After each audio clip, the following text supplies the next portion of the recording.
እንደሚታወቀው ከ730 በላይ የሚሆኑ ኢትዮጵያውያን ዜጎች በማይናማር በሁለቱም ታጣቂዎች ወታደራዊ ካምፕ ውስጥ ይገኛሉ።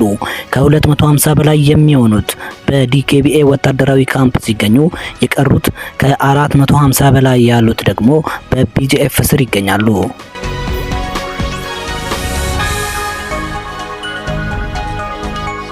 እንደተናገሩትም በተለያዩ የፎቶና የቪዲዮ መረጃዎች እንዳሳዩት ያለ በቂ ምግብና የመጠጥ ውሃ እንዲሁም ያለ መኝታ ባዶ ሴራሚክ ላይ እየተኙ 2 ወራቶችን እንዳሳለፉ በተደጋጋሚ ለመንግስት አካላት ሪፖርት እንዳደረጉ ገልጸዋል።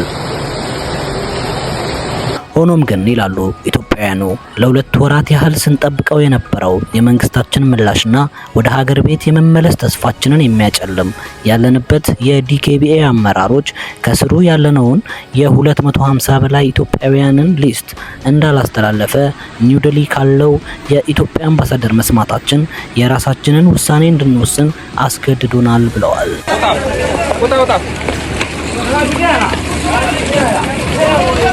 ከተፈጠረውም ግርግር በኋላ የዲኬቢኤ አመራሮች በስፍራው በመተው እንዳናገሯቸውና በቀጣይ ከ7 ቀናት በኋላ ወደ ማዮዲ እንደሚያስተላልፏቸውም ተናግረው ተመልሰዋል።